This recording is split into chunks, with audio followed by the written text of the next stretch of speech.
You're listening to The Starting Zone, a podcast about World of Warcraft and the people who play it. And now, here are your hosts.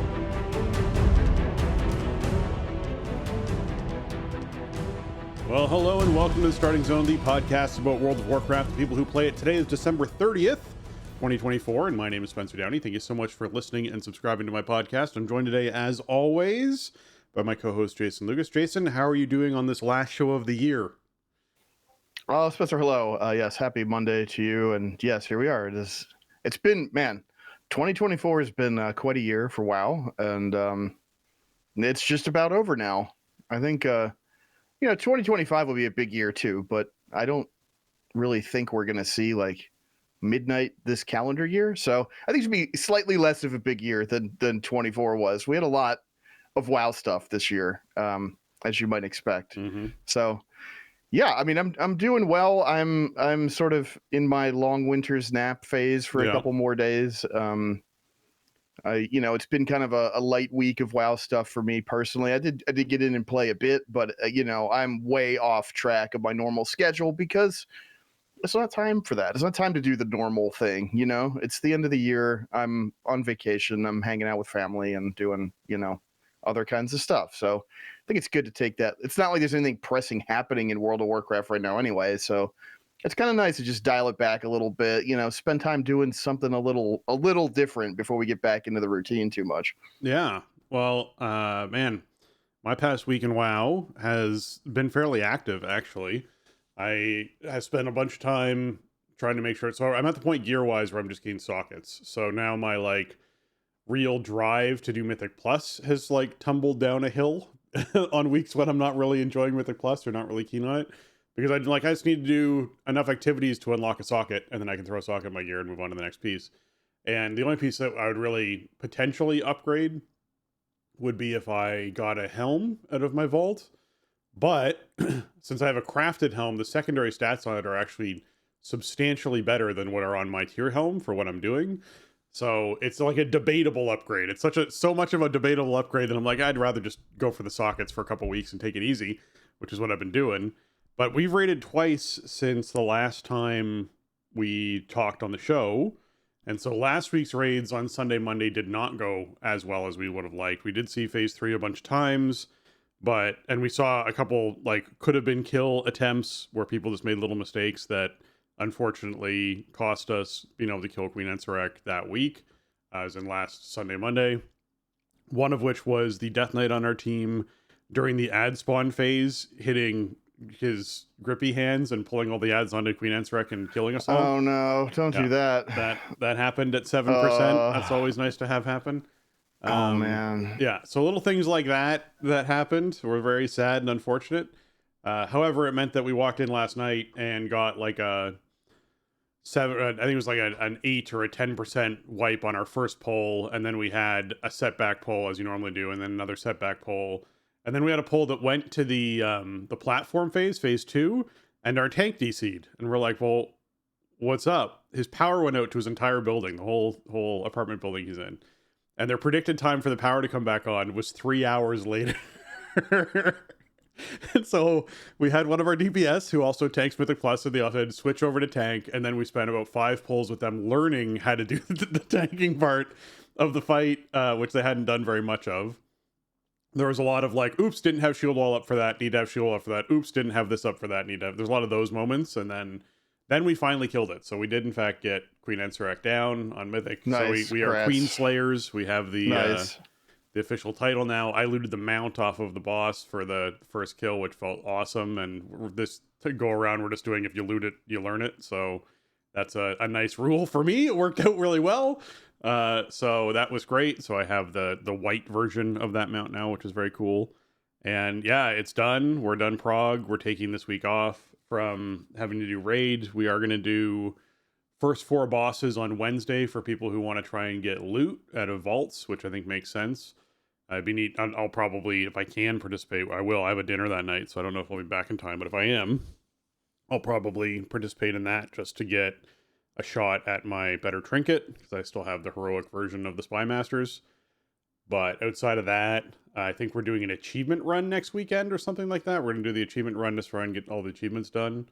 And yeah, that's the raid sort of business for this past week. Outside of that, it's just been professions, just a lot of profession grinding, a lot of old achievements. Oh, I got my Blanchy mount. I went back to Shadowlands for 6 Nice. days in a row and Wow. turned in different things and camped out Blanchy. We basically would watch like a Christmas movie, or we'd watch some other movie that we were going to watch. And while I was watching that, I would have WoW open on a second monitor, and then like a game I was playing on my main monitor, I'd just wait for Blanchy to spawn and then get the turn in and then go to the next thing, because it's between a 1 and 2 hour spawn window. So it can be like we literally watched an entire movie and it did not spawn, and then it spawned about 20 minutes after the movie finished. So yeah, I've had that 2 hour wait before, which was funny. So I was glad I was doing other things, but yes, got the Blanchy mount. That felt very cool to get done. So it's not so bad to do at this point as far as going around and doing it. It didn't take very long to collect all the stuff I needed to collect for it, and it was just,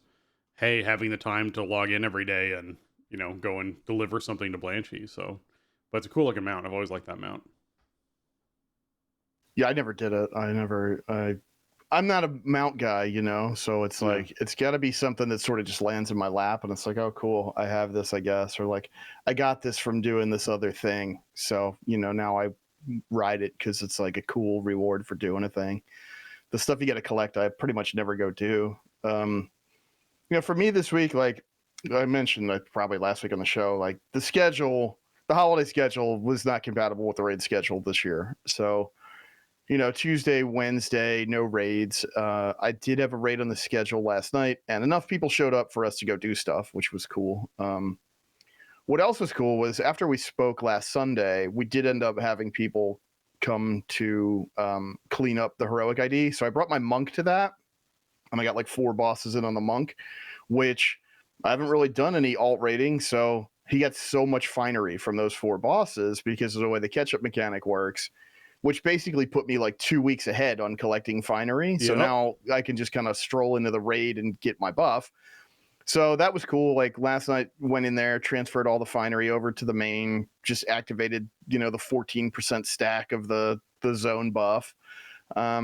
We only had we have about 16 people or so show up last night. Maybe not even that many, 14, something like that. So like Mythic was just totally off the table, but between the circlet and the 14% buff that a lot of us had and pretty much everybody had by the end of the night, I mean, it was like 75 minutes to just blast 8 bosses out. So that was fine. We did actually get some cool loot. Like we got a heroic Rashadan cloak, we got a Spy Masters, and we got a Queen's Mandate. So that was nice. I ended up winning the Mandate, which is a pretty nice damage trinket for a tank. Just because there was nobody there, there was so little competition, and the people who show up are kind of the diehards who already have most of the stuff that they really want anyway. So, I mean, it was fun. It was just nice to get together and do the raid, and then ended up just doing keys. Like, I figured, all right, let's do a key, just maintain our 11s or whatever, and just get a thing for the vault, and then people are like, whatever, let's stick. Let's do some more. Let's do 4, So we ended up doing 4 keys last night, 11s and 10s, and felt fine with Devour. I think like as we've kind of geared up and stuff, like Devour just hasn't maintained the same level of challenge as we've, I mean, my main is now 639 item level between having like full myth track maxed out everywhere, 2 636 crafted, and the circlet. And then you get the random healing effects from the circlet and all that stuff contributes, So we didn't really have any problems with the affix or anything. And I even got like a couple rating points from 11s I had already timed because we just did them a little bit faster. So whatever, I'm not pushing rating or anything, but that was fun. And at least I have a respectable vault for Tuesday. I might get something. The thing is, though, I really haven't bricked a single vault all season. Even last week, I got the Skarmorak shard.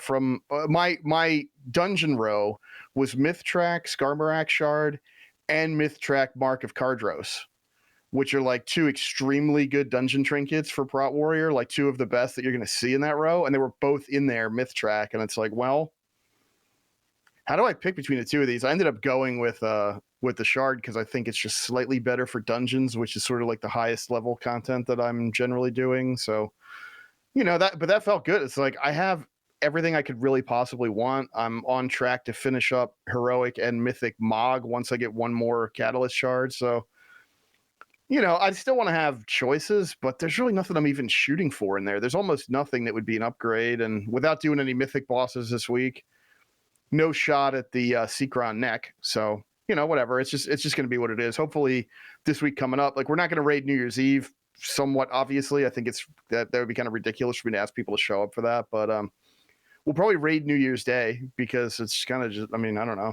Most people are just kind of, recovering or just like watching college football or whatever all day. So we'll probably get in there Wednesday and start up an ID and see if we can maybe piece together some mythic for this week and kind of get back into it. But, it might take another week to kind of get back into the swing with the regular schedule. I want to get back to getting Nexus Princess pulls because we were making progress on it. I know we can get that boss. We just need a lot more pulls. We need a lot more consistency of who's coming to the pulls. So we'll see if we get back into it.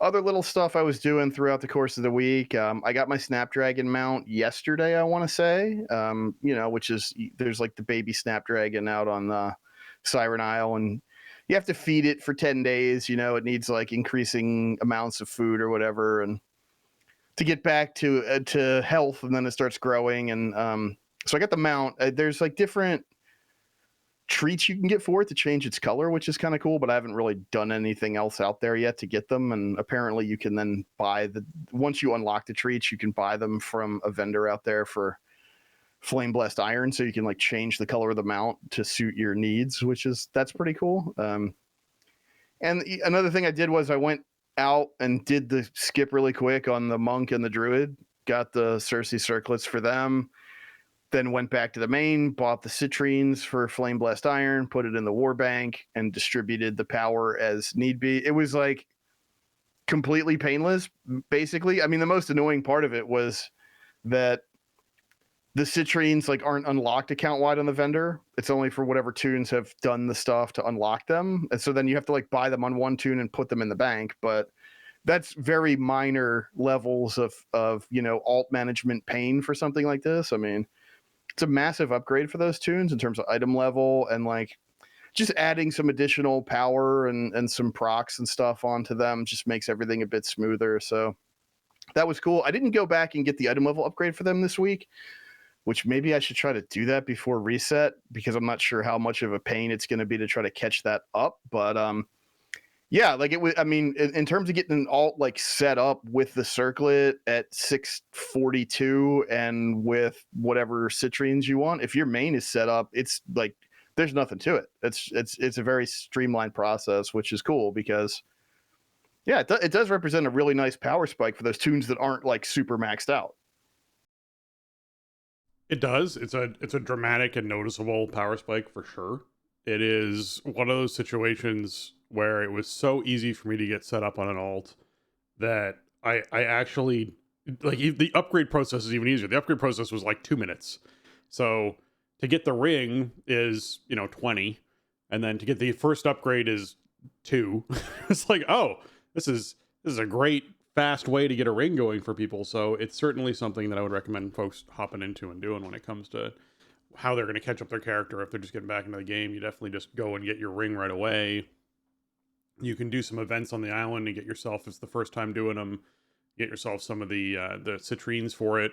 But if it's an alt, like, yeah, by all means, head out to the island, spend 20 minutes getting the ring, and then get the upgrades for it. And then you suddenly have, you'll buy the citrines off a vendor and war mode themselves to, not war mode, warband themselves to yourself, and you suddenly have this very powerful piece of gear for your character, which is great. You mentioned finery earlier on there. I did one LFR wing on my monk, the middle LFR wing, and yeah, came out of it with 32 finery, which is enough for 2 weeks. And I was like, that's fantastic. Like, it's such a great way to do that. Of if you have an alt and you just do one wing of LFR, you can essentially get enough finery for your main that you transfer over. You just don't have to think about it for a while. So that was another huge sort of tip that I want to be sure is highlighted in there that you mentioned. And then, yeah, the other thing I got this week that I forgot to mention in there, since we were talking about the ring and citrines, I got my Snapdragon yesterday. So the Snapdragon mount comes from feeding the meat to that Snapdragon on the new island every day. And it took, I guess it took like a week and a half or 2 weeks or something. I don't really know how long it took, but I got my... Yeah, it's 10 days. 10 days, there you go. I got my Snapdragon mount. So that was cool. And the neat thing that comes with it when you get it is you get a piece of meat that defines its color, which means that when you go over and you look at the goblin who's standing on a barrel surrounded by snapdragons, there's a bunch of different color variations. So I assume there's ways to get different meat to feed your snapdragon to make it look like different colors. And I think that'll be neat to see how that plays out over the next little bit, because I don't know how to do that yet. Yeah, but they come out of the treasures and the different events in the Isle, but like I just didn't do any of that after I unlocked it because, like I said, I haven't really been playing a lot, right? So like I went out specifically to do my daily, and then I didn't do anything else yet. But yeah, apparently once you unlock the treats, then you buy them from a vendor out there for iron. Okay.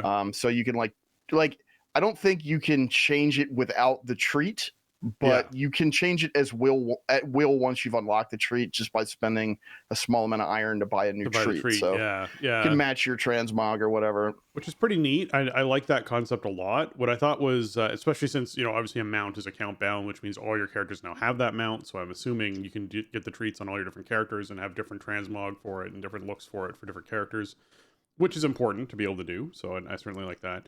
Yeah, the loop is very different for this expansion, right? The loop right now, and I was talking about this in Discord with someone much earlier in the week. The loop is a 3-day cycle for all the dailies and everything that's going on, and the island itself is a week. So you often log in, go to the island, and you're like, oh, the only thing I had to do was to feed that animal meat. Outside of that, it's just I can gather and farm things, but there's not like a new objective or something that pops up midway through the week. It's the weekly stuff to do. And I've expressed this in the last show. I like that. I like that this is a situation where we have dramatically less, I guess, daily needs to log in every single day and do your chores kind of idea. It's much more of a, hey, here's your weekly tasks that you're trying to get done. And there are some things that happen every 3 days. A lot of world quests happen every 3 days. But it does mean that, like, if you do all of your world quests on Monday, then you're going to get some of them that spawn on Tuesday, but not all of them that spawn on Tuesday, because the rest of them spawn on Friday. So you might put yourself in a situation, which was really weird, with the was it Ash? What's the spider zone? My brain's blanking. Ashkahet. Ashkahet. Yes, with the Ashkahet zone, where you might end up with essentially not enough world quests to finish the contributions quest on Tuesday when that rolls over, because that quest also rolls over based off of when you last completed that quest. There's like weird things happening with the Ashkahet zone.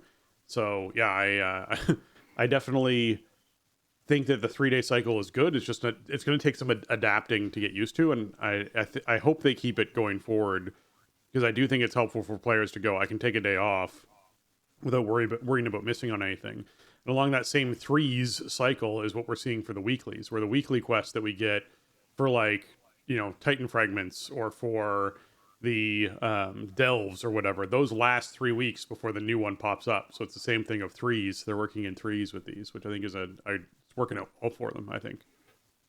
Yeah, and also, like, once you sort of get to the end of the process, like, there's pretty diminished returns. There's, the Paragon bags aren't really that great. I have still been kind of doing World Quest loops in general when they roll over.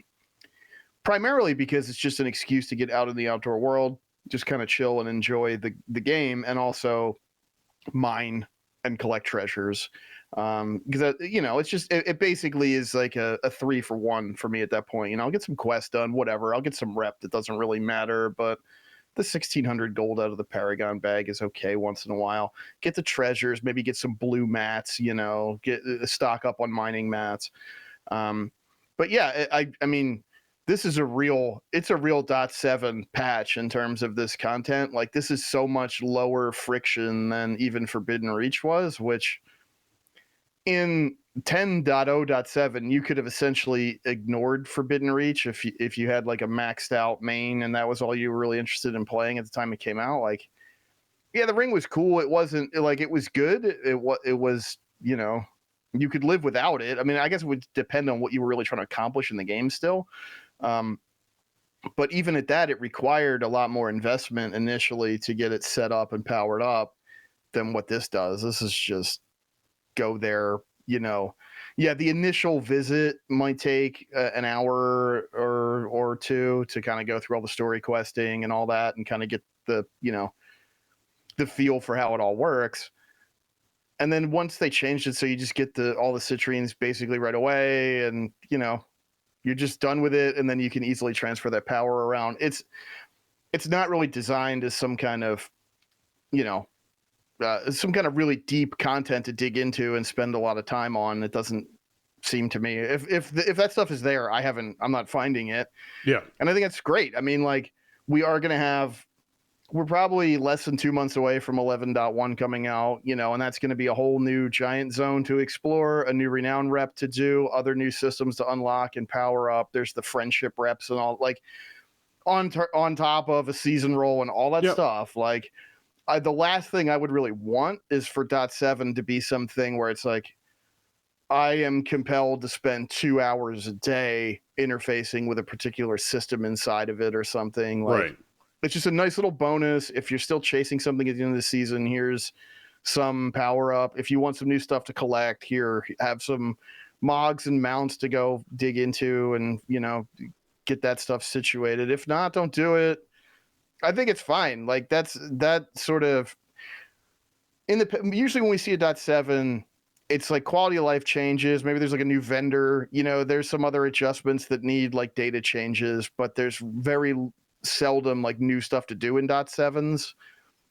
Forbidden Reach was one, Siren Isles another, and it's just, it's really, like, I want to say it's like ignorable. Like, you don't really have to do it if you don't care, but right. There's a benefit there if you want to get into it, but it's not, the game is not saying, here, you must do this on a regular basis or else you will not be able to reach your goals. Like, this is just a little bonus on top of, it's the end of the season kind of little catch up boost. Yeah, exactly. All right. Well, let's hop into what's going on this week in World of Warcraft.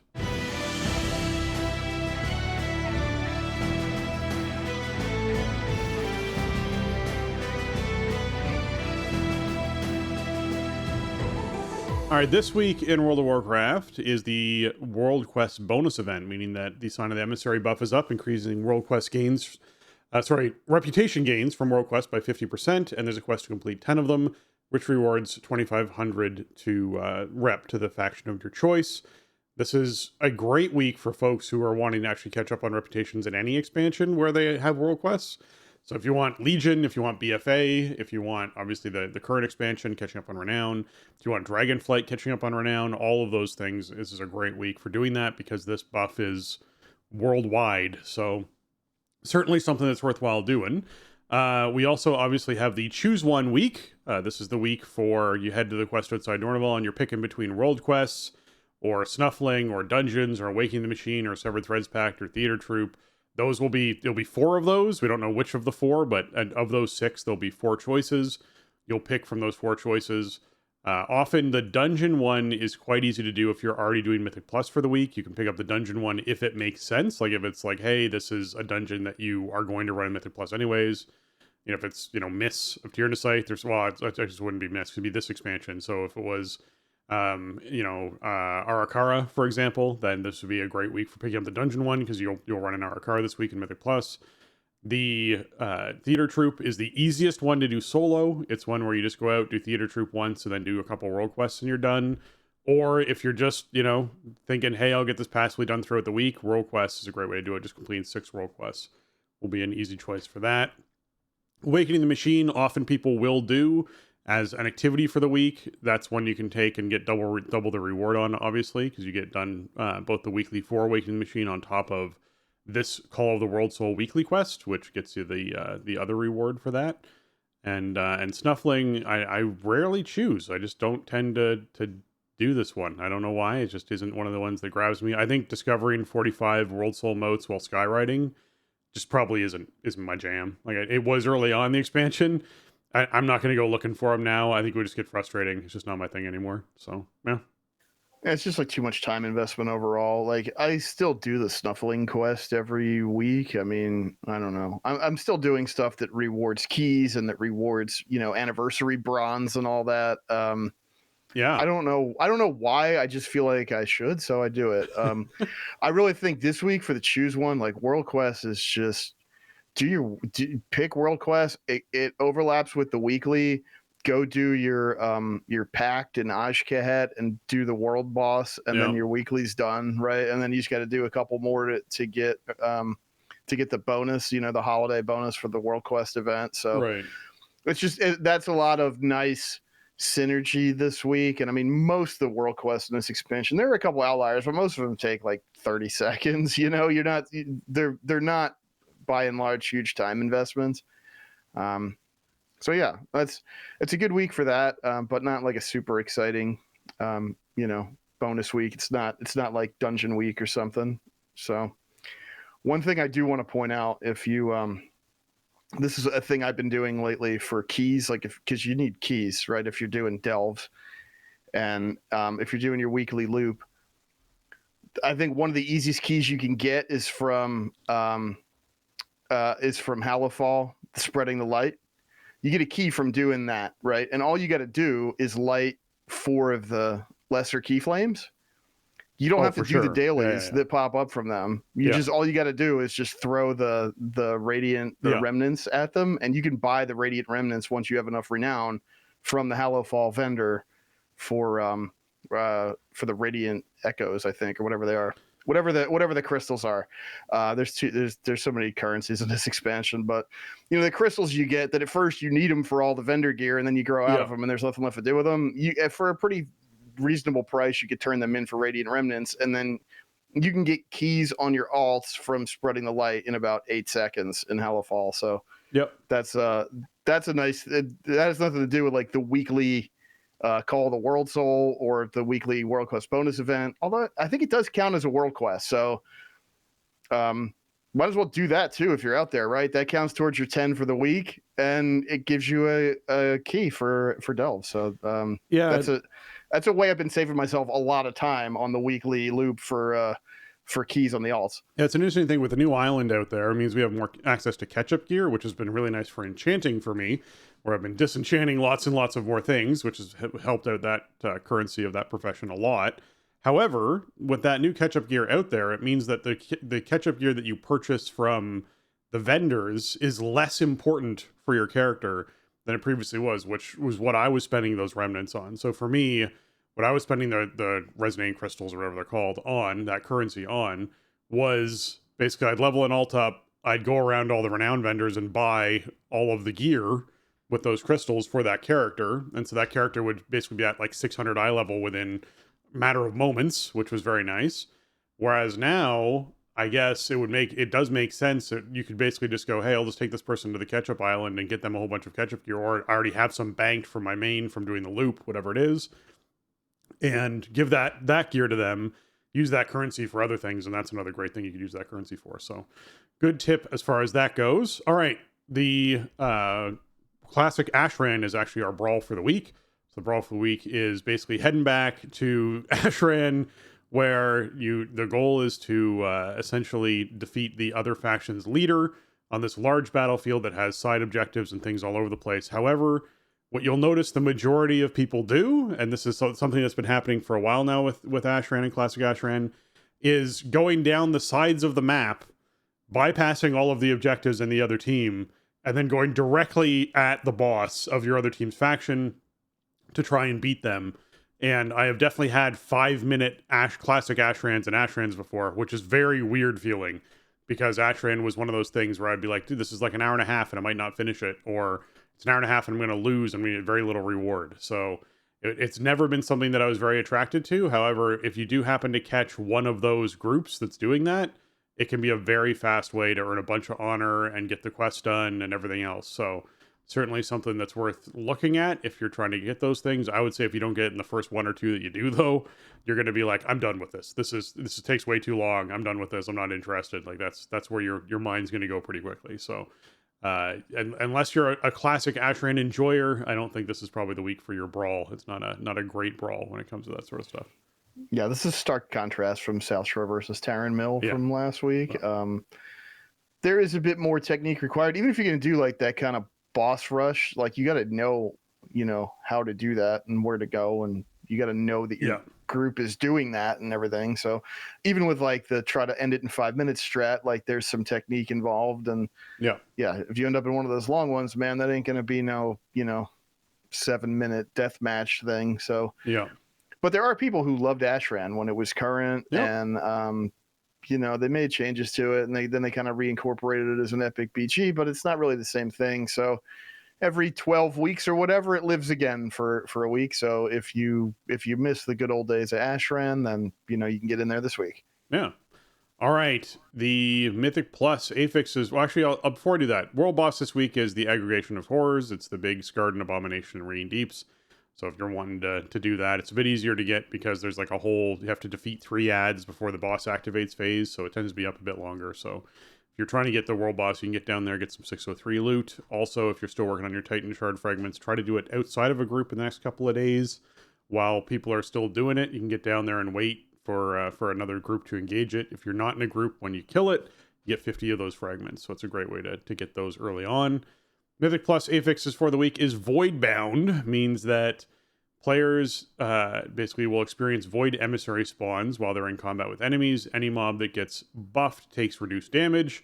Killing a Void Emissary gives players a buff that gives them 20% versatility and 30% cooldown reduction for 30 seconds. This is the week. Our favorite affix is back. This is the one that makes the biggest difference and feels the best overall when it comes to dungeons, and is also one of the easier ones to complete without it giving a buff to the enemies. So it's the least likely to give a buff to the enemies unless a bunch of your group dies. If a whole bunch of your group dies and you cannot defeat the Void Emissary in time, then it's a big problem, because the scaling damage reduction basically means there's no point in attacking anything but this mob when it spawns. So as long as everyone's targeting it and DPSing it down quickly, you will have this amazing 20% versatility and 30% cooldown reduction buff up the majority of the dungeon, which just feels great. So if you're looking to push keys, or if you're looking to experience some higher keys than you've done before, this is certainly a good week for checking that out, where this ad will spawn in and you just blow them up. Remember, this is the ad that has very little health, which means monks can Touch of Death this ad, which does the majority of its health, if not its entire health and damage, depending on how healthy your monk is. This is also something where our dragon folk, our evokers, can use their damage increased against shields, because it's entirely buffed with a shield. So be sure you're talenting appropriately to take advantage of that. Yeah, this is the week where I wish I had Shattering Throw back. Yeah, they brought it back and then it didn't really do anything. It probably wouldn't even work on this the way they brought it back in Shadowlands anyway. So whatever. But yeah, this is a great week. You even have like low fortified, high tyrannical, which I feel like is more conducive to people working their way through the system. The Void Emissary like takes cleave and AoE damage and stuff. We're pretty, as we've geared up, the Void Emissary has become kind of an afterthought. The first time it rolled around, it was like, well, how do you kill this thing if it spawns while the ads are out or the shield is up on last boss of Miss Scythe? Or how do you deal with it when this spawns while the ads are up on second boss of Necrotic Wake? These questions are much simpler to answer now, because you simply just kill the thing very quickly and get your huge buff and go about your business. It does have an aggro table, like it'll spawn near the tank, but if you don't really do anything to it, sometimes it'll get like healer aggro and just kind of wander away, which maybe that's what you want to do if it's like in a weird spot or whatever, if the tank is somewhere where nobody else should be. But keep that in mind. You can kind of move it around, but yeah, the buff is great. The 20% versatility is just incredible, and it's not a very disruptive affix overall to deal with. So yeah, good week out there for sure. Hopefully I'll have an opportunity to get some keys in with the holiday week. I probably will not be doing my traditional like 8 to 10, but yeah, this is probably like my favorite combo overall out of all the ones that we see. So kind of bad timing with the holiday for it to line up this way, but hey, if you're still trying to work your way up through the system, if there's still stuff you need out of it, or you're still trying to maybe you're just, you're back in kind of fresh and you're trying to figure it out and make kind of a late season push, then this is a great week to get in there and knock some stuff down, get a bunch of crests, all that stuff. Because like not only is the affix easy to play around, the benefit of playing around it is massive compared to some of the other buffs we get. So yeah. Really good week in there, I think. Yeah. Feast of Wintervale is still live. It's live through January 5th. So if you're someone who's still trying to get your gifts from this year or last year, if you missed out on some of them, you can keep trying to do that. It's also a great source of daily bronze. If you're someone who has not been taking advantage of just doing the Metzen saving quest every day, it is a great way to get a whole bunch of bronze on a character. You basically go to Ironforge or Orgrimmar, you pick up the quests that you need to pick up, you then go over and talk to the little like sleigh helpers who then put you on a sleigh that takes you to where this happens. I'm emphasizing this because people didn't know this was a thing, and so this saves you a whole bunch of flight time.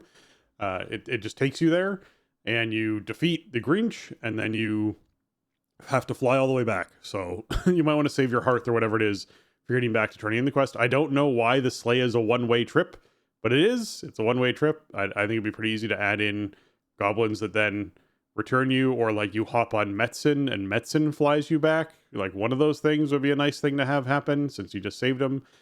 Flies you back to Ironforge or wherever to turn in your quest. But you turn in the quest, and out of that you can get yourself a bunch of stuff. You can get the dragon armor from last expansion. You can get yourself the new the Grunch pet that's out there now. So that's certainly a good one for you. We also had new gifts under the tree this year. If you haven't gone to Ironforge and even pick those up, that's worthwhile doing. Get yourself the box of puntables, which is essentially a box you can place down that has puntable creatures you can, sort of punt around.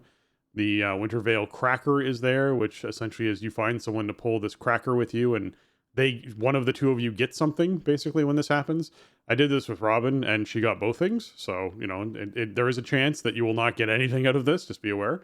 Then there's the Portentous Present, which is the big thing from this year, which is a pet, where essentially it's this, I guess it's like a creature crate that's it's a present. So if you've ever seen like a mimic from Dungeons and Dragons or anything like that, that's a chest, this is basically that, only it's a present. So just be aware of that.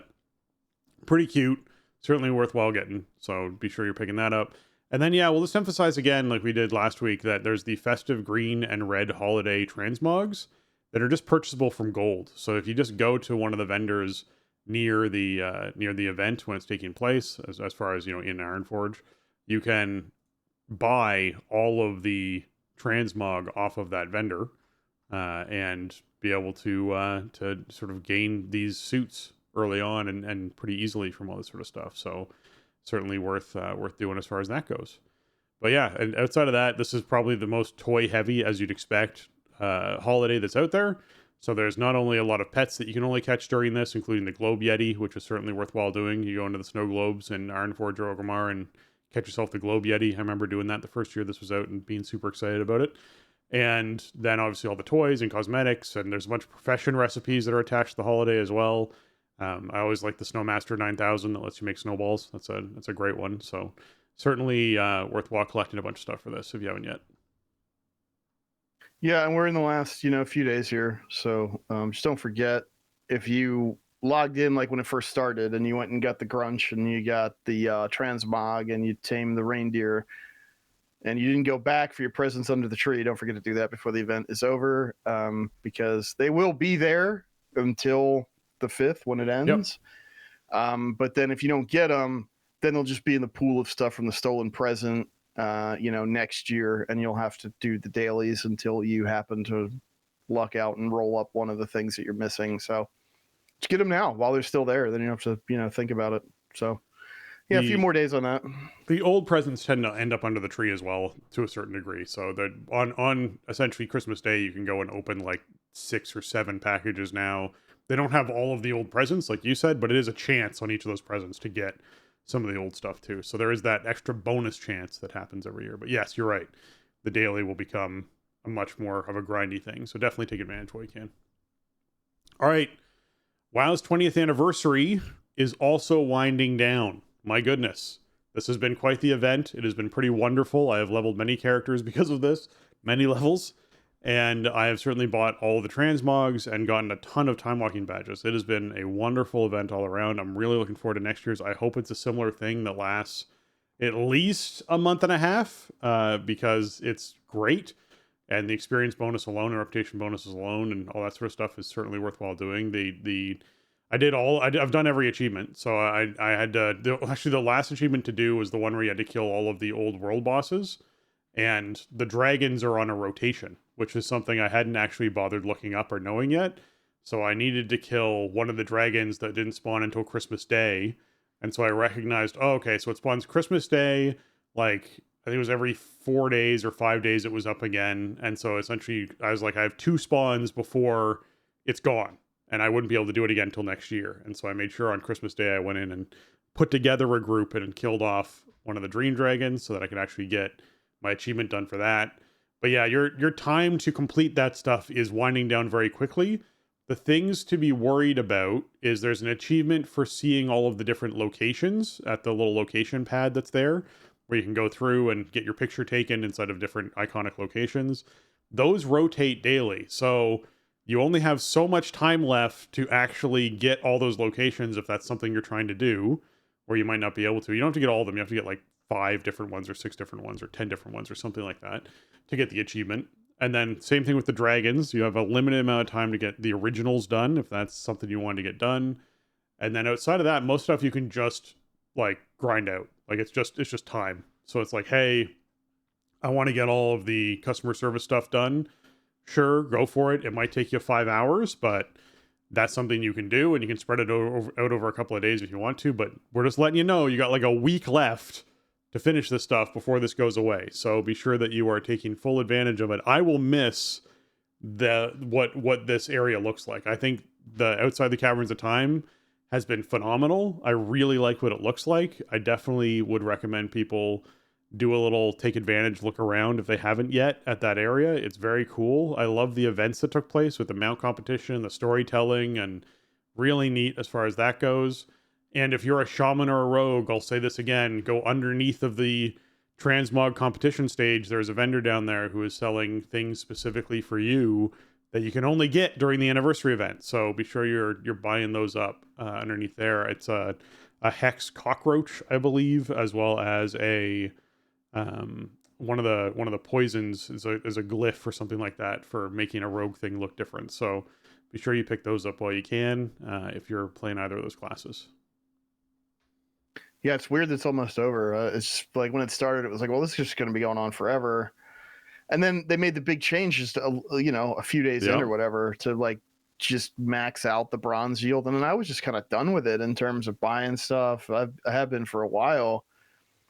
I don't think I did all the achievements, but I think I did all the stuff for whatever the meta achievement is out there. But I gotta go back and check. Yeah, I didn't do all of the quests yet. I gotta do the guest relations quests. I did a bunch of them. Man, I'll tell you what, like doing them out of sequence was a mistake. I should have been doing them as they rolled out daily because it's a drag. Like I did a bunch of them all at once a couple weeks ago, and I did not enjoy the process. So I want to get them. I do want to get them done before the event's over, but I screwed up. I should have been doing one at a time as they kind of rolled out. Yeah, if you do them one at a time as they rolled out, I definitely found I paid way more attention to the story and what they were trying to do and the playfulness of it and how much fun it was.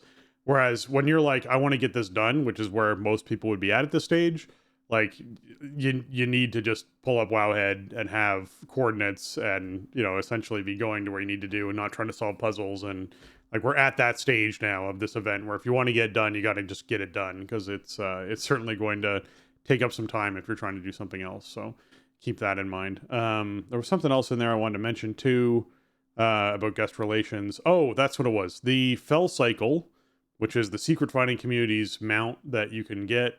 That is the most recent one, which is the whatever green Fell Cycle.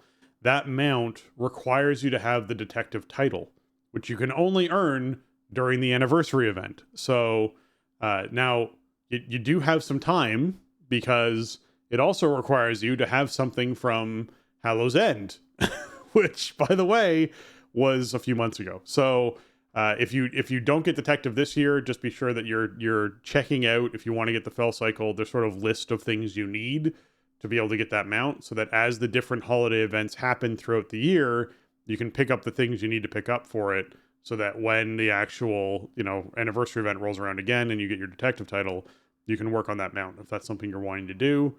Otherwise, just be sure you get the detective title out of the way now, so that you don't have to think about it, and it's just sort of done as part of that whole process right now. Yeah.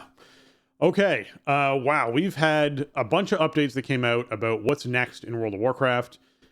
We had the War Within Undermine development notes come out. We had a Take a Trip into Undermine blog that came out, and I guess we're gonna cover some of this so that people know what's coming up next. Because when that anniversary event ends, I get the feeling like we're not too far out from having a PTR and moving into season 2 and all that kind of stuff happening. So this is what we got before the holidays. Some of this is a little bit more stale news, but we wanted to be sure we were covering it on a week when we had time to do it, which is this week, because we knew that Blizzard Campus would be all shut down and they wouldn't be announcing anything this week. So this worked out well. Okay, we have the raid, which will be the Liberation of Undermine. This is a 8-boss raid, similar to the previous one we just came out of.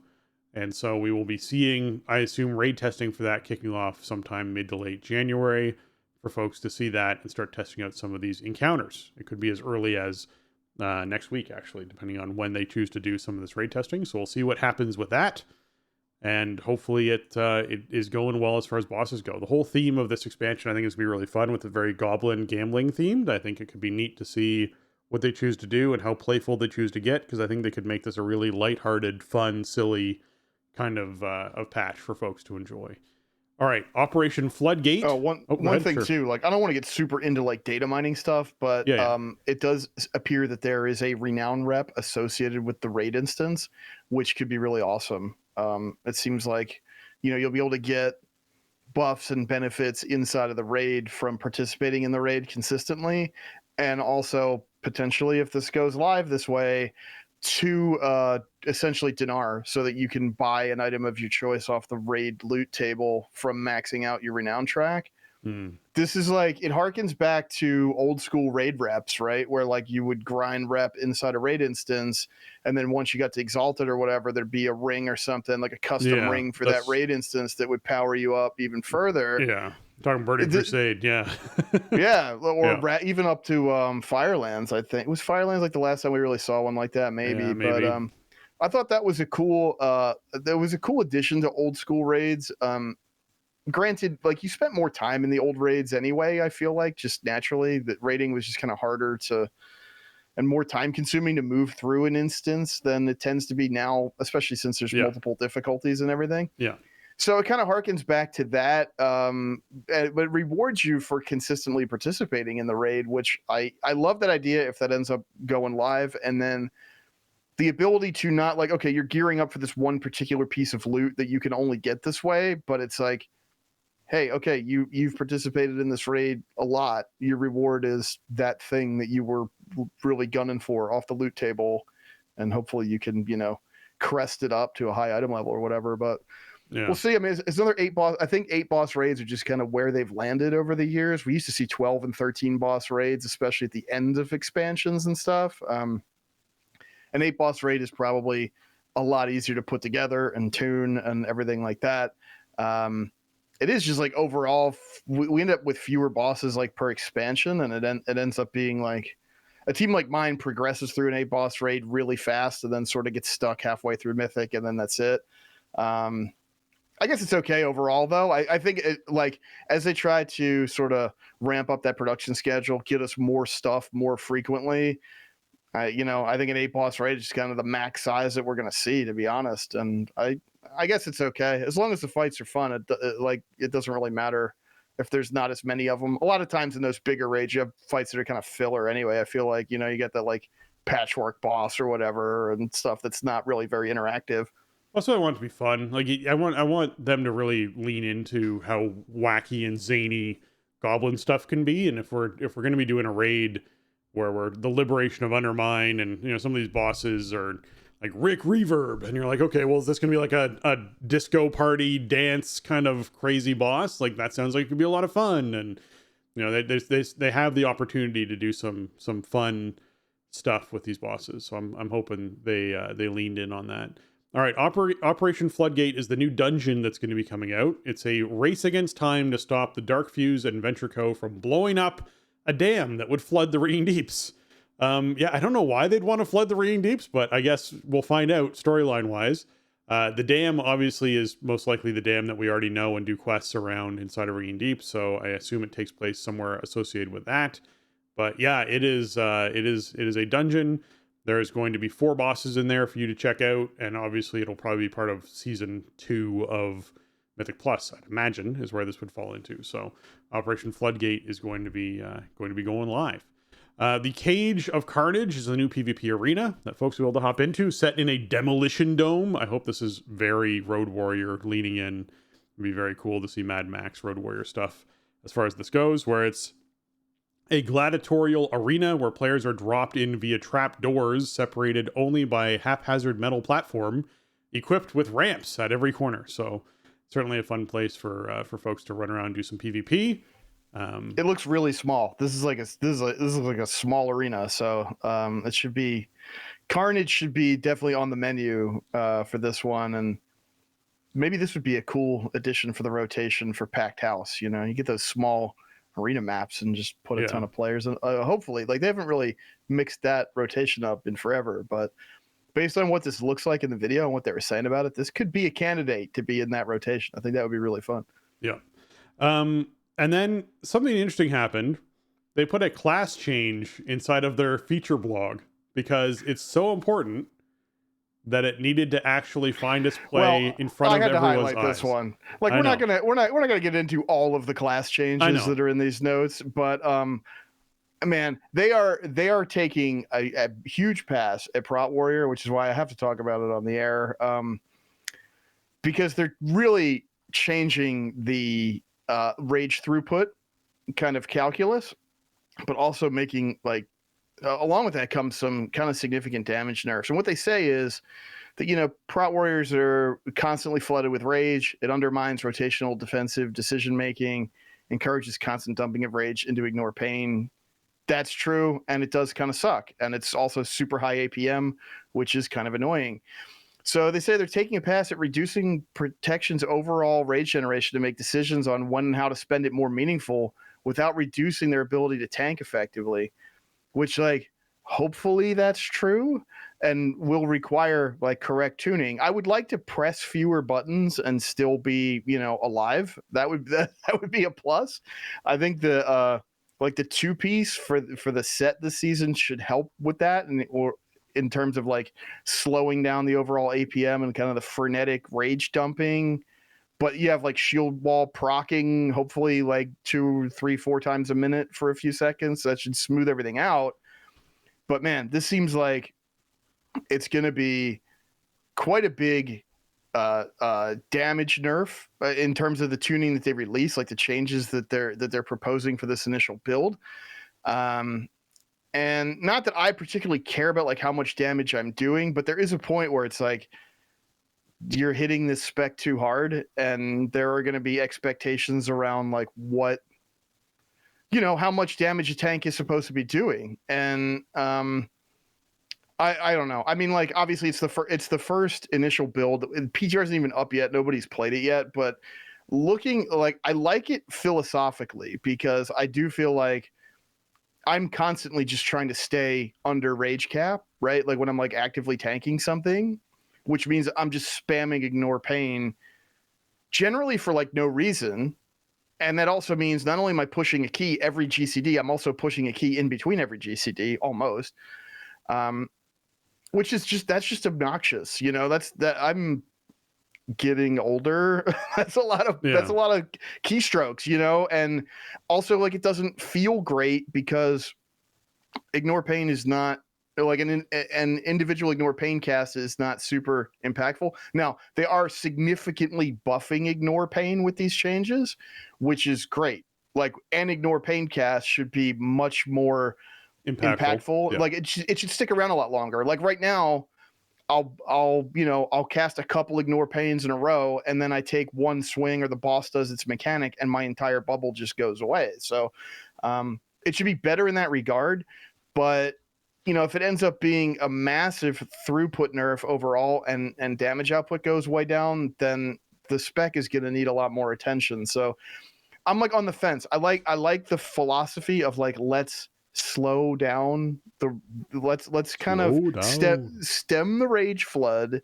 Let's back off the ignore pain rage dump constantly, right? Like I love that because it's too much of that currently, but you can't like kill the spec in the process. The spec still needs to stay alive, and the spec still needs to output damage. Like the way they've designed the game, the expectation is that the tank is contributing not on the level of a DPS, but the tank is contributing meaningful damage to the encounter. So I don't usually get too up or down about PTR changes or whatever, but when I saw the stuff they're doing to prod, it's like if this just went out like this, that this might actually really suck. So yeah, I hear you. Like I'm sure once people play it, once they see it, once they get some data, like as we know, like nothing ever stays the same with any class or spec in this game. But well, I think it also the kind of bad feeling is a little bit. It's increased a bit because nobody's played it yet, and because we got the notes like 2 weeks in advance of a PTR. Yeah. So once people get in there and start messing around with it, then we'll have like a better idea of what it actually looks like, and then hopefully they'll be able to like. I also understand that you kind of want to take the biggest swing initially, right? So like they're going to tune it the most extreme to begin with, including the stuff that's getting tuned down, and then you kind of dial it in. So. Well, I'm trying not to overreact, and I like the direction that they want to go. We just have to get there in a way that's actually going to work for players. So that's I believe that they'll get there. I just hope we don't have to suffer too long in the process. I hear you. And so I pulled another example of this, right? So where I was leading with the beginning of this is that we're seeing changes with this patch that are like actual, what you just emphasized, dramatic changes to classes inside of this patch note blog that we got. And that's what's something that we don't generally see as large of a pass to classes as this. This is pretty big. So the other example I pulled is Resto Druids. This is another one that's very close to home. I was healing for the majority of the back end of of this current raid. I really enjoy it. Healing is very close to my heart. And there's some things they're doing that are great, like Improve Nature's Cure, which is the thing that lets Nature's Cure, the Dispel spell for Druids, be able to actually cure off poisons and curses. It's being rolled in as an actual, learned thing that you get at level 10. When you hit level 10, you just learn Nature's Cure. It's no longer a talent. It's been removed from the talent tree. You don't have to spec into it, which means in season 2, Druids will just be able to dispel, in any form that actually has Nature's Cure. They'll just be able to dispel poisons and curses, which is great. So I'm really glad that's happening. They also are essentially making it so that Harmony, our mastery talent for Resto Druids, they're increasing its effectiveness by 30%, which on, the front end is like, wow, that's incredible. That's massive. 30% buff to our mastery is huge.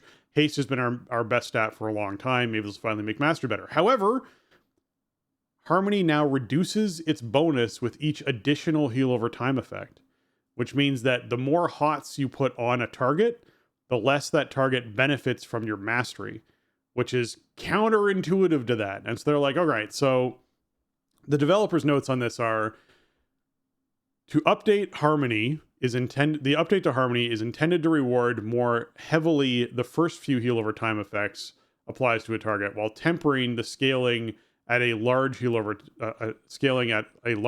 time counts. So this scaling will still always make it a bonus to have additional heal over time effects on the target.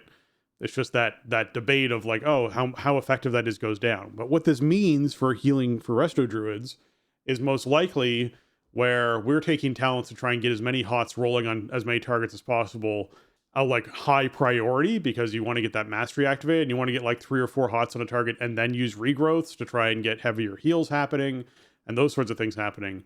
This now rewards Druids for just putting 1 hot on everyone. Right? If you just put a couple of hots, like 1 or 2 hots on everybody, that's a 30% effectiveness increase on all of those hots than we previously had. However, if as soon as you add more of them, it starts going down. And so you start having that interesting conversation of like, is it better for me to get 5 or 6 hots on someone?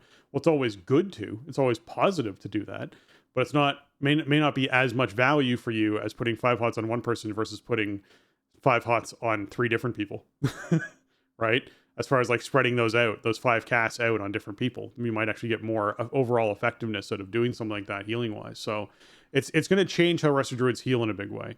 We're also getting tranquility time reduced from 8 seconds cast time to 5 seconds cast time, which is massive because they're actually keeping the healing unchanged. So we're going to see tranquility become a major healing cooldown again for Resto Druids, whereas right now it's kind of like a throwaway thing where if you have to cancel early, you just cancel early because the actual difference of you finishing a trank or not was not a massive amount of healing, which is weird.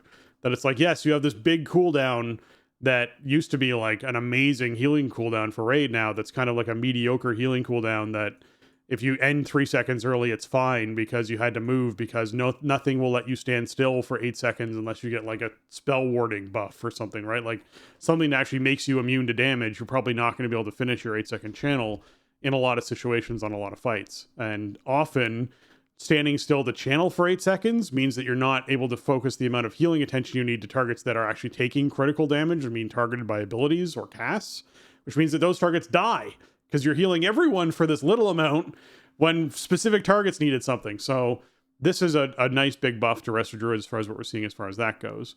And then last but not least, this is my favorite thing for Druids. They're just making it so that all damage that you take is reduced by 20%. So just straight off the bat, the damage reduction that keeps Restoration Druids physical or magical damage dealt equivalent to previous patches when selecting Circle of the Wilds or Circle of the Heavens talent, we are making this change, the all damage reduced by 20%, with the goal of removing Restoration's Druids' utilization, either their physical or magical damage, instead of weaving between them both in order to reduce damage rotation complexity. In other words, hey, as opposed to me going like, hey, I need to cast these spells because we have this damage type coming up soon so that I can take reduced damage, you just take reduced damage. It's just so needed. I would love if this also affected other Druid specs. I've been complaining about how squishy Boomkin is for a while now. Man, oh man, was it ever emphasized during this previous raid where there were so many things where I was using... There was one raid night where I was struggling to stay alive, and my raid leader's like, maybe you might have to go bear every now and then and use Frenzied Regen. I had used Frenzied Regen 38 times over the span of our wipes for that night. I had gone into bear and been using it regularly, multiple times a pull while we were doing prog to try and live through the amount of damage that we had coming in. They just... The fact that you look at shamans and other classes that just have a static stamina increase for themselves, like Boomkins just need something, and they are getting it. There is something else that they're doing inside of the talent tree that makes me really happy to see. The Ursoc Spirit, the one that increases your stamina while in bear form by 10%, now actually increases your stamina in every form by 4%, and in bear form by an additional 5%. So thank you for listening and doing that. So we're seeing dramatic changes across all the classes, but we are seeing them change how classes work. Jason's emphasized that. This Resto Druid thing with Harmony emphasizes that. We're seeing multiple other ones where classes are just going to feel like a different class. And I know my raid leader, the moment we killed that boss yesterday, went, hey, if anyone's planning on switching anything, let me know so that we can start working towards A, gearing that character, B, getting familiarity for you on that character, C, recruiting for your old position, because if you were a healer and you want to go DPS, that's a thing we have to figure out. So I will say that players should expect that this season 2 is going to feel like a lot of their classes are very different. So just keep that in mind when we're talking about this PTR stuff. It is going to be stuff you want to test. I will be making a character copy on PTR and messing around with the character to try and figure out what stuff feels like and give some feedback. That will be something I do this patch go around, because it does feel like that important enough of a thing. And I wouldn't be surprised if Jason chose to tank a couple of dungeons with Prot Warrior just to have an idea, even though he normally leans away from doing PTR stuff, because it's going to be a big change. Yeah, this is, I mean, pretty much every class and spec is getting some pretty significant changes. We didn't really see a lot of we saw some like .5 reworks, but not as much as we saw like early Dragonflight, I feel like. And so this is sort of, maybe this is catching up on some of that stuff. I Yeah. mean, with hero talents and all this other stuff, and some of the hero talents really did come in kind of underbaked a bit. So you kind of expected this stuff to come in, but you know, it's a new numbered patch. It's a .1, so you kind of expect, okay, a big kind of class refresh, rework for the middle season of the expansion, and you know, it's a lot of stuff changing all at once. So the landscape is definitely going to be a bit different, and yeah, we'll see. You know, like I said, in my case, I'm trying to keep an open mind. I like the basic idea of what they're doing, but man, it just seems like they might be dialing the throughput back way too far. In your case, I'm afraid that you're misinterpreting the all damage reduced. They mean outgoing damage, because what they're doing is they're adding a talent for Druid that lets you pick, like, I'm good at physical damage or I'm good at arcane damage. So you can, Yeah, you lean in the way you deal you damage. can kitty, Yeah. you can cat weave, or you can boom can weave. And so like what they're doing is they want to make sure that the thing that you don't pick sucks. So you don't feel like Yeah. you need to hit everything in order to do it. Yeah. So, you know, I think overall, like, the healer damage thing to me is kind of controversial anyway. I think a lot of people who play healer don't want to be responsible for weaving in significant amounts of damage. And if your rotation like depends on doing damage in order to heal, like, for some players and some play styles, that's actually really terrible, and it makes it hard for them to do their jobs healing. So I Yeah, would kind of you're- like to see that whole thing maybe pulled back quite a bit. It's one thing if there's like ace, like Disc Priest, okay, right? Like, you're doing damage to do heals and do absorbs and whatever. Cool. But like, not everybody wants to play like that, especially when it comes to healing. So I would be fine with them kind of clawing some of that back and going like, healer shop is to heal. If you have extra GCDs, cool, weave in some damage spells, but not like you have to be cat weaving in order to do the most healing you could possibly do. I think players just don't like that. I was thinking of two different things, and you're right. I messed that part up. I was definitely thinking of two different things, but the 20% damage reduced factor the thing I like about this change is if you're someone who doesn't like cat weaving, you can spec into the boomkin side of it and just spam wraths and throw up dots when you want to do that, and that is more It's effective. so much better. Yeah, it's more effective than having to cat weave, and that cat weaving is the only thing to choose. Crappily cat weave and failing at it and not being able to do your healing priority. Exactly. I think it's I think that flexibility will just open it up for Druid. I mean, we talked a lot on the show about how much Resto Druid struggled this season, and I think that stuff will help quite a bit. Yeah. Okay, man, we have lots and lots of changes still to talk about. User interface and accessibility. Additional camp groups can now be created on the character select screen, up to a maximum of 20 groups. Groups can be renamed or deleted by right-clicking on the group header button. I love this idea, especially for characters who are on a bunch of different servers, where when you actually want to select that character, it has to change which realm you are, and you get that awkward realm select screen. I would love to be able to have warbands per server if that's something you want to do, or warbands for what you do for raiding and then what you do for farming, or what you do for, you could have your Horde and Alliance groups. You could have whatever way you want to do it. You can have 20 different groups, lots of customization there. Glad to see that come in. We're also getting new backgrounds. We're also getting the new campsite backgrounds. They can be unlocked on the character select screen, and as well as a list of campsites that can be found in the new Warband Collections pane. So presumably you could have different groups with different background sets, which is also pretty exciting. So you can have your snow group or your whatever it is, depending on what those backgrounds are. I haven't seen all the new Warbound. I didn't look at the data mining for all the campsites for the Warbound stuff, but I'm hoping there's like a snow and a fall and a summer and a desert and I'm hoping they did something. Hopefully like a night elf forest, so I can have my night elf exactly. warband. And yeah, this is really cool. I mean, this is the kind of thing we saw this at BlizzCon last year, and I think many of us were like, okay, like, when are we gonna be able to customize this stuff, get other backgrounds, whatever? Yeah.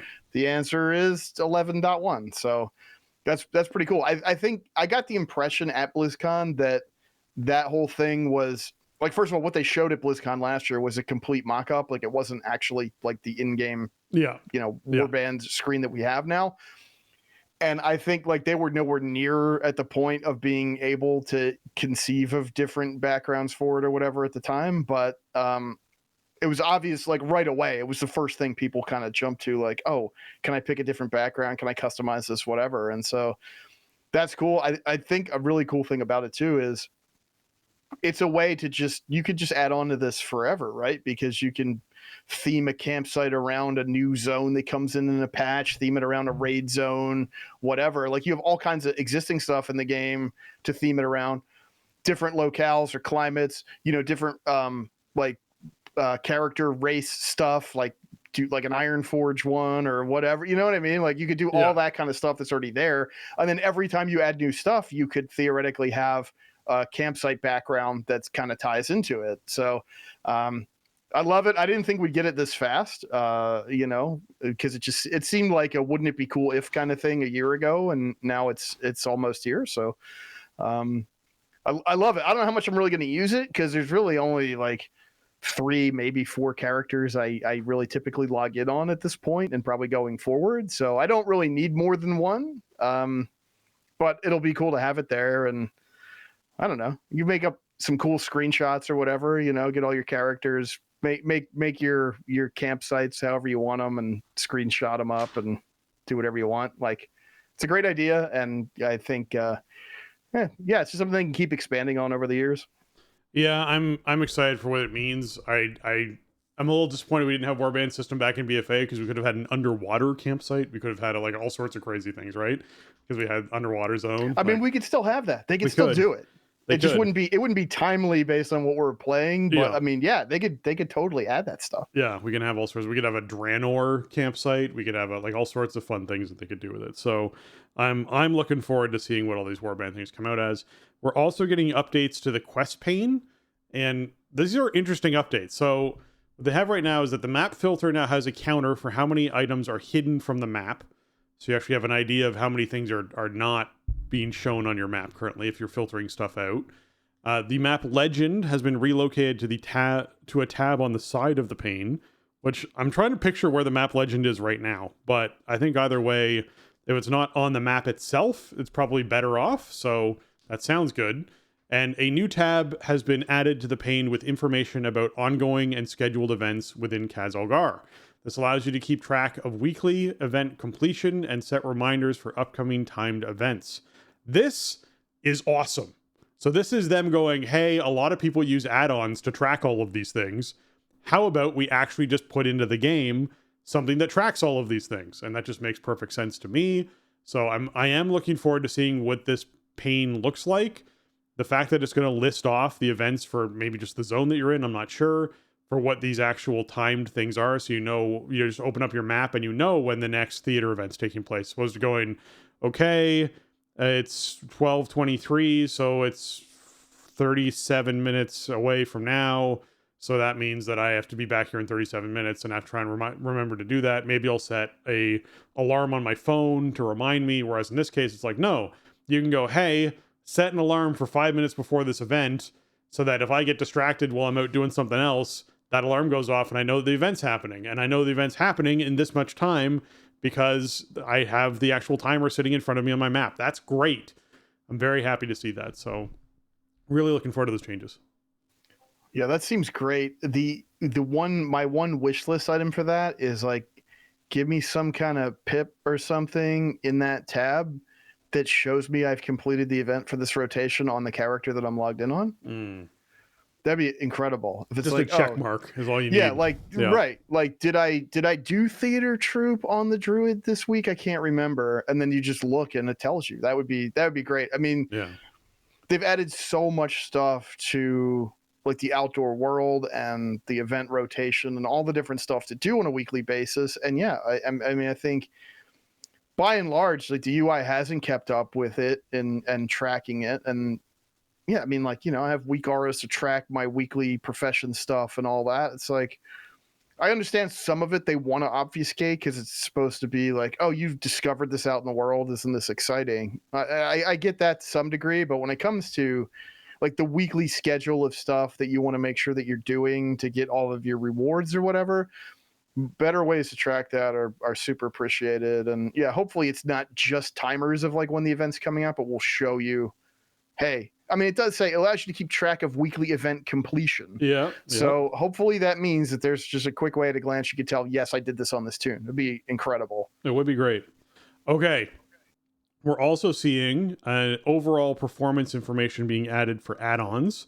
So basically at the top of the add-ons list, they're going to have just sort of general performance information available when you're looking at it. And they're also going to add it so that if you hover over the micro button for the game menu, where you normally are able to see like your ping and other things like that, you'll also get add-on performance information happening there. So you can know when one of the add-ons you're using is chewing up a huge amount of your memory, and that's a problem. Like you can, a great example of that is a lot of people use Details for their tracker. Details can have a variable update rate, which means you can go into its settings and actually change how frequently that panel updates. It's defaulted to like 0.01 seconds is every time it actually is grabbing data from your combat log and turning it into graphs and whatever other information you want it to do. It's normally doing that every 0.1 seconds. That slider goes up to 3 seconds, which is where mine's normally set. You turn it up to 3 seconds because it dramatically reduces the amount of performance and memory that is required for Details to run. So if you're having trouble in Raid and going, man, I keep getting these hiccups, or my frame rate's really low, or this really sucks, the very first thing I'd recommend someone does is either turn off Details entirely, because it's not actually helping you inside that given moment. But if it needs to be on, just reduce the update rate dramatically. Turn it down to 3 seconds or 2 seconds or whatever it is. Yes, in the middle of combat, it might take a moment, might take 2 seconds for that frame to suddenly pop with whoever's doing the top damage in this moment. And if that's something that you have to have live information on constantly because it's so important to you, then yes, you are going to have to accept that it's going to be a heavier load on your computer. But if what you're really caring about is, hey, at the end of the fight, I want to know what happened, or if I died on the fight, I want to know what happened and what I took damage from, you could reduce that update rate dramatically, and you will then see huge performance increases on your game because that add-on is not reading your combat log and generating stuff so frequently. It's just compiling it every 2 seconds, which is much, much better, or every 3 seconds. So that's one of those examples of, hey, you can get this real-time data. It's important data to have. It's really useful to have. And if you're struggling on a boss fight, it's really easy to figure out, oh, wow, this is the thing that's causing the problem. So definitely great to see them adding that built in. I use Titan Panel, actually, still is the add-on that I use right now that tracks all of my add-on stuff, that I can mouse over performance and see which add-ons are doing what, and dump the cache for all of the add-ons to try and clear all the memory in case there's something bad happening with that.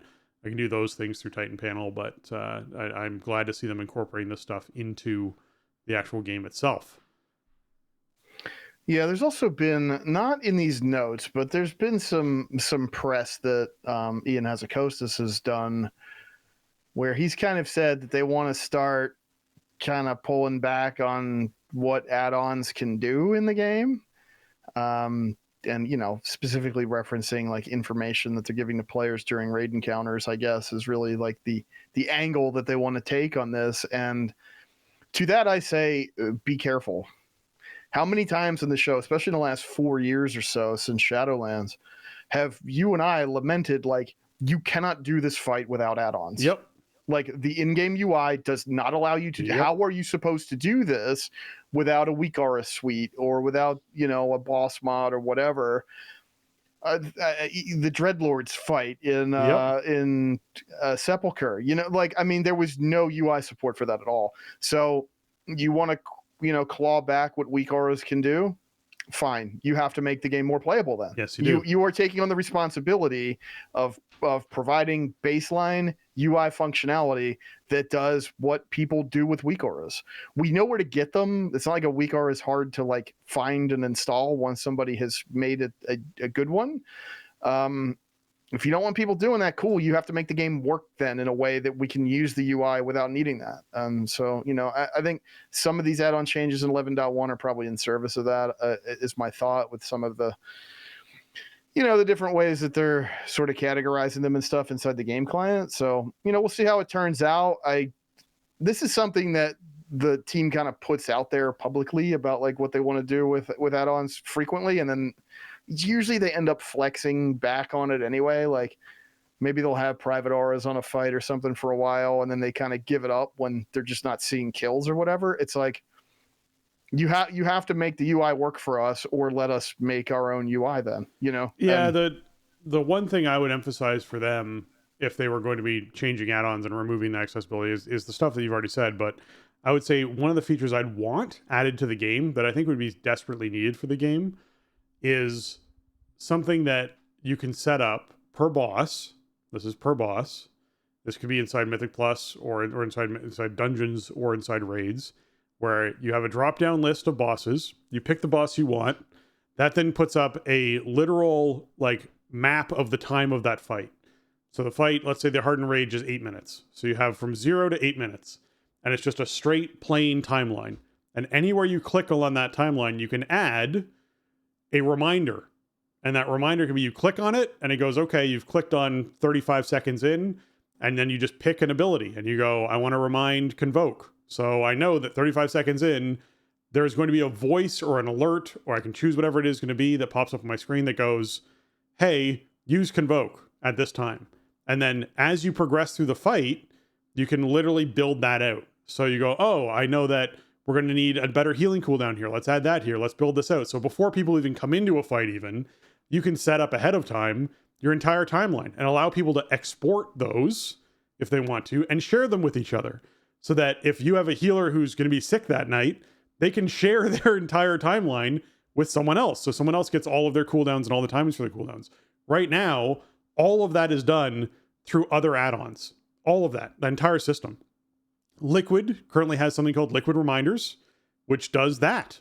And it's protected. You have to like sub to get access to it and spend money and whatever to get access to something that does this exact thing that I'm talking about.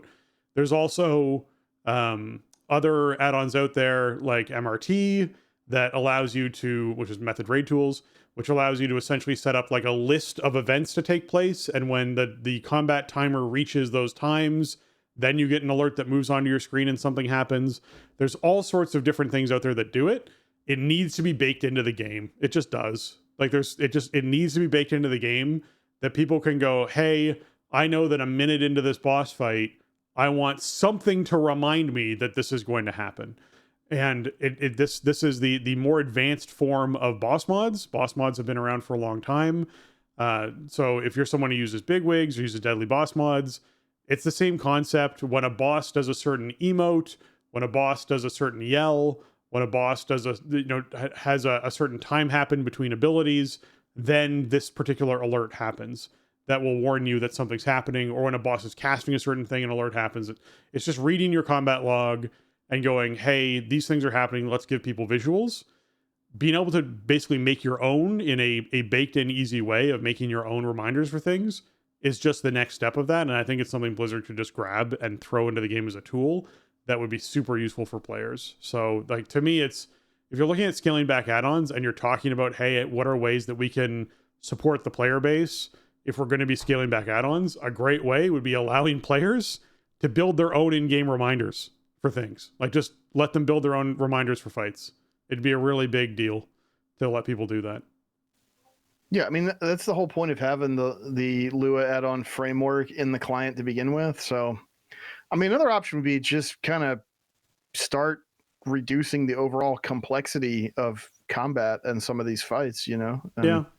Sort of that, like I think I mentioned, was it last week? Like, I think I mentioned in the show, like my buddy who hadn't raided in forever, you know, I brought him to Heroic Raid and he was just like shell shocked, and I don't think he's logged on since then, you know? And it's like, raiding didn't used to be like this. Like I think we can make it engaging, and maybe part of the mission of like, we don't want weak auras playing the game for you is like, don't throw so much complexity at us that it's impossible to parse without a weak aura or without some UI support. You know, I think all of that stuff can happen together, and I'm open to it. I think combat has gotten too fast and too complex. I agree. And really what that's doing is it's making it impossible to get people into the raiding scene or back into the raiding scene. You know, if you've been out for 10 years and you want to come check it out, I used to love raiding. I want to do it. And you come in and do a heroic raid, and it's like simple to people that have been heroic raiding for the last 10 years. but it's like impossible compared to what you're used to. So I don't know. I think some of that stuff does need to get, like, if we are really going to restrict add-on functionality, especially around raid encounters, okay, as long as that includes an eye towards encounter design and UI support for the stuff that you need us to react to. Like, you can't just say, okay, well, weak auras is just not going to be what you're used to anymore. Go have fun. We're not going to have fun. No. Like, you can't just throw these kind of encounters at us, not give us even the ability for people within the community to make tools around them, and then expect people to play that and enjoy it. So there needs to definitely be a give and take as part of the process. I would foresee, I would be surprised this is already a thing, people building essentially a mini game that runs in a browser that sits on a second monitor for people then, that essentially is all their alerts that they want to have happen that can't happen inside weak auras, that then it runs at the same time as they're doing a fight. So when the pull timer starts, everyone clicks the start button and they count down together and it syncs up, and essentially you go into the fight, you're doing stuff, and you'd have stuff popping up on your side screen being like dodge, and you're like, oh, okay, I need to do my dodge thing now because I can't do that in game anymore. Like, that's what people would build. I mean, and it'd be like, this is stupid. People would go to, right? Yeah, that's what would be, yeah. People wouldn't stop building the tools. They would just get more complex and weird to use. Exactly. And, I mean, I agree. It almost goes back to the olden days of like having the web flash games to train on the thing that happens in the raid. You know, that was kind of before we had weak auras and before these robust tools that players could customize in the game. And it was like, yeah, that's what we had. You know, we had these like out of game tools to like train you so you were ready to do the mechanic. Yeah, dude, it would definitely result in stuff like that. People would take any method that they could if the in-game add-ons didn't work. So either stop designing stuff like this or make it easier, make it read better inside the game without add-ons then. Those are options you can do that won't punish the player base. Absolutely. Okay. The achievement point display in the guild roster will now display the total achievement points for the character's warband. The same value that is displayed in the achievement UI. The point total will not update in guild until the character has been logged in at least once. So if you are competing with your fellow guildmates for who has the most achievement points, it's on now, because now it's account wide as opposed to being just based off of your current character that you're logged into. So that'll be displaying there and make it a bit easier for people to compete. Right now we still have this, again, it's a service you can pay for outside of game that allows you to have a guild spreadsheet and manage a spreadsheet out of game that scans everyone's characters and grabs all these, you know, how many world quests that character has ever done, how many this the characters are, has all this data that's pulled together that we have that essentially different guilds in the mythic raiding scene run, and you can go and look at them. And most of the time it's used for like how many mythic plus has someone done in a week, to look at a broad scale your entire raid team, where everyone's item level is at, who has enchants and who doesn't. Like, all that information is essentially parsed inside a spreadsheet, so you can look at it throughout the week and see who's actually participating and who's not, and who still needs to do something and who hasn't done something, and all that information is shared there. So that's something that currently people use. So it'd be nice if, you know, we start seeing more of that involved in the game too. It'd be a cool thing to see. All right. The indicator that a quest has already been completed by your warband now appears at the top of the gossip frame. Okay, great. I'm glad that that's no longer at the bottom, because it's certainly easier to see at the top than at the bottom. Don't have to scroll down to see it, so happy to see that. And world events that appear in the hub are now consolidated with other map pins into the hub. So pins will be placed in their actual locations when zooming into the map. So that's good to know. I know that pins were a little weird as far as how they worked, but I did use them a lot during the detective stuff that I did for the anniversary event. I was using my open my map, control click, put a pin down, click on the pin, and then have that be essentially my arrow on my mini map that I was flying towards. That was super useful. So I'm glad that the pin system exists. It's a great example of them going, hey, we should probably incorporate this. And even so much so of going, hey, the toys that you get from doing the anniversary event, like the hat and stuff that you wear, puts coordinates on your screen, which is something that people have used add-ons for a decade now, to put coordinates on their screen and put down waypoints and be able to travel the waypoints. So they're slowly incorporating this stuff into the game, where they're like, hey, yes, you use this toy and you'll get coordinates on your screen.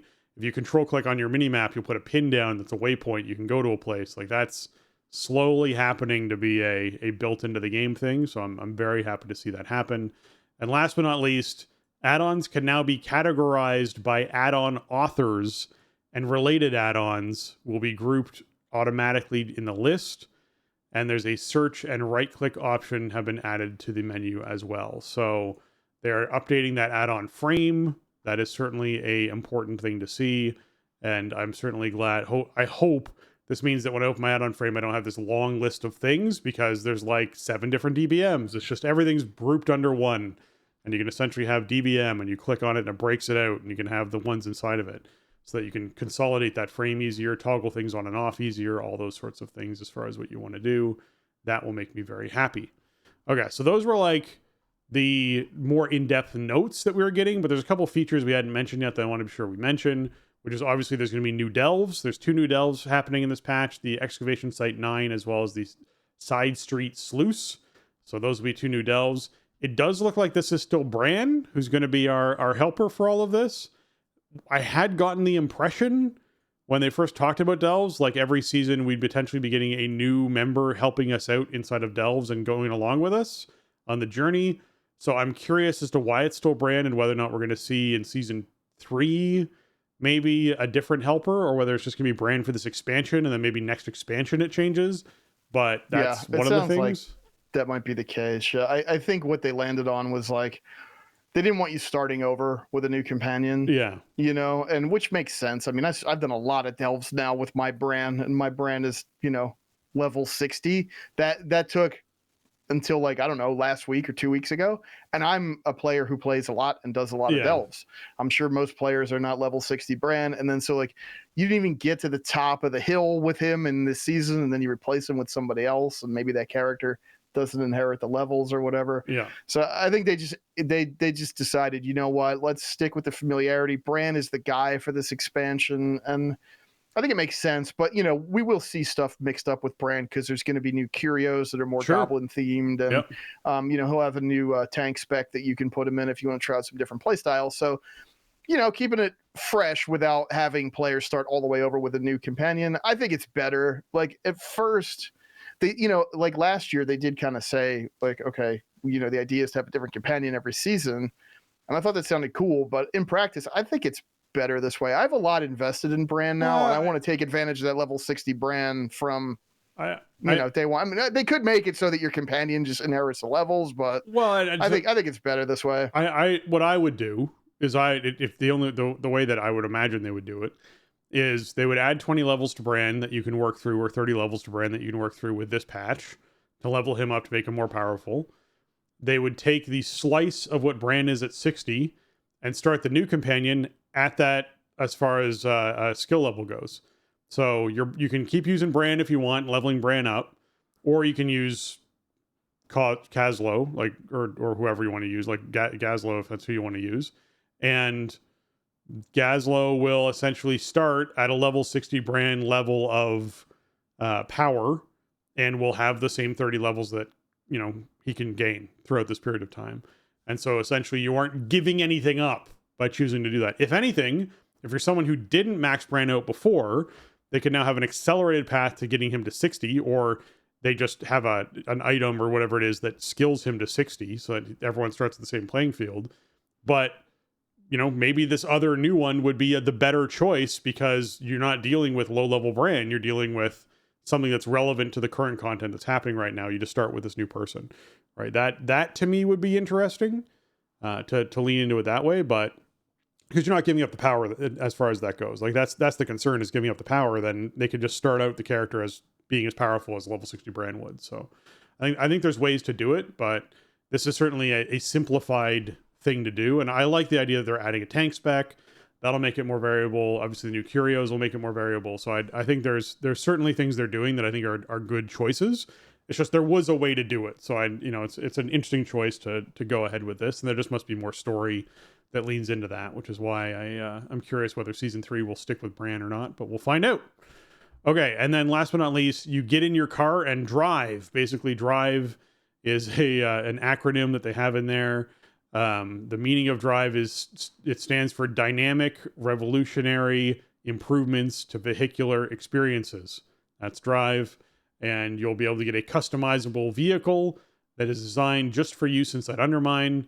You can push the boundaries of locomotion as you sort of race around at these causeways and byways at a higher rate than on a ground mount. So essentially, this will be the fastest mount you can use in the area as far as ground mounts go, zipping around down there in this car. And I'm looking forward to seeing everyone's cars and the customizations they do with them.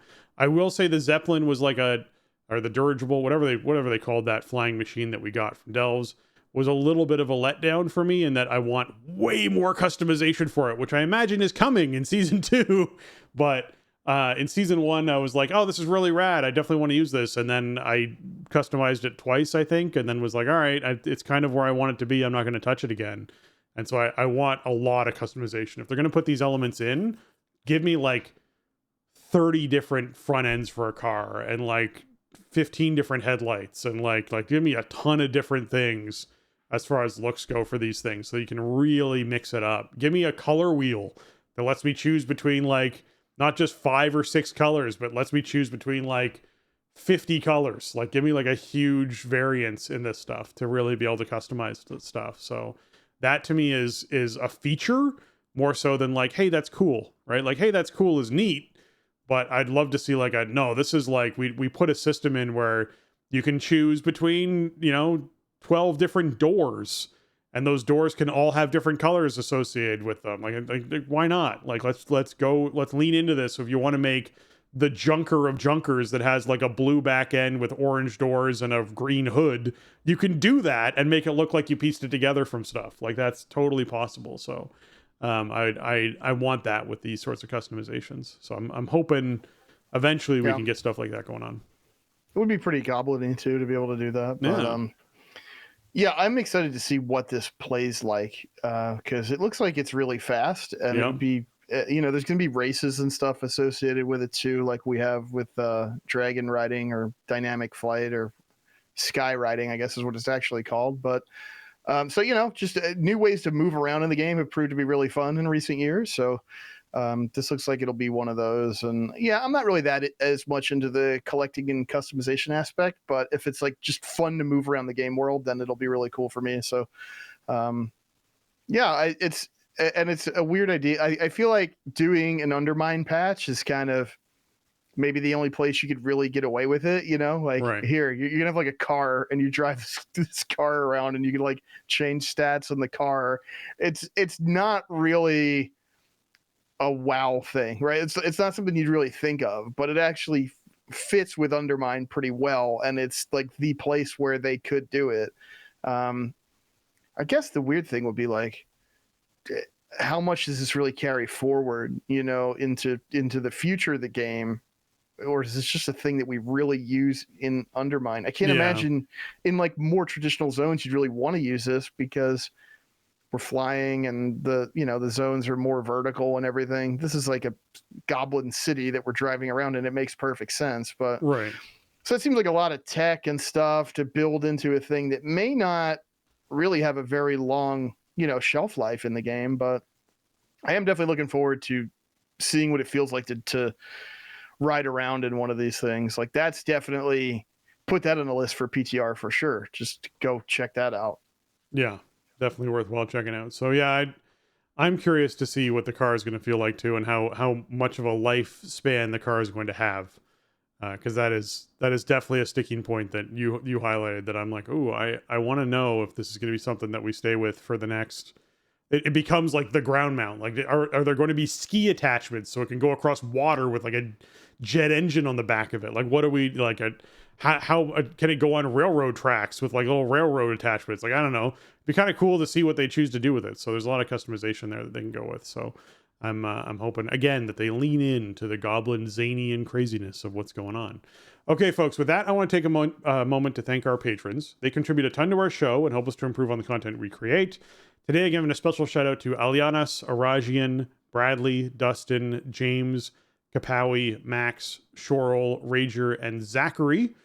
Zachary, thank you so much for jumping in and supporting the show as well, bumping up to that tier. We appreciate you very much. And if you're trying to find our Patreon, it's live over at patreon.com/thestartingzone. You can hop in there and support the show as well. A big shout out and thank you to our newest patrons, E, as well as Gregory. Thank you so much. And man, thank you so much to all of our patrons, past and present. You guys are awesome.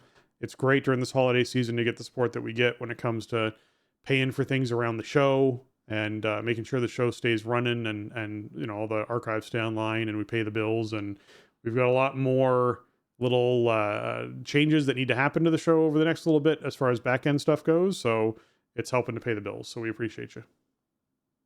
Absolutely. Welcome aboard, new patrons. Glad to have you. Thanks for supporting us. And thank you to everybody who supported the show over the years. It has meant a lot and has been instrumental to keeping the show going. So thank you all. Happy Winter Veil to you. Happy New Year, everybody. And thanks for supporting the show. Yeah.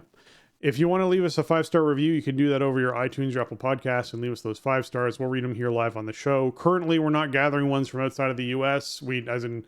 We're not gathering ones to read on the show because we're getting that. We need to sit down and hammer out which software we're going to use to pull those. But please leave them. Anyways, we'll get to them. It's just going to take us a little while to get to the ones from outside the U.S. so that we can actually see them easily in a list that we can read from and cover. So please leave them. They still count outside of the U.S., but the U.S. ones are the only ones that we can easily find and see at the moment. So we'll be getting those international ones back on here shortly. So thank you so much to everyone who leaves us reviews. We appreciate you. If you want to contact the show and leave us your feedback, you can email us at thestartingzone@gmail.com. You can also reach out to us on Twitter and Discord. And that's going to wrap up episode 664 of The Starting Zone. The show notes for this episode are available at thestartingzone.com, the official website for the Starting Zone podcast. And we also have a place where you can get some TSE gear. That's teepublic.com. So tpublic/stores/the starting zone. And you can check out all the designs on shirts and mugs and stickers and stuff over there. And Jason, where can folks find you on the internet? Best place to find me, you can find me over on Twitter at Shieldwald, or you can find me over on Blue Sky at jlucas.bsky.social. So come say hi over there. You can find video channels at twitch.tv/Shieldwald and youtube.com/Shieldwald. Streams have been pretty quiet. I don't know. I probably won't get back to a regular stream schedule until 11.1 kind of starts up, but I might be streaming some stuff over there, periodically. So come check all that stuff out and say hi. All right. If you're trying to find me, you can find me on Twitter at Spencer_Downey, over on Blue Sky at SpencerHD.bluesky.social. Or you can find me on Twitch at twitch.tv/SpencerHD or on youtube.com/@SpencerHD. And with that, for Jason and myself, we want to say thanks for listening and jobs done.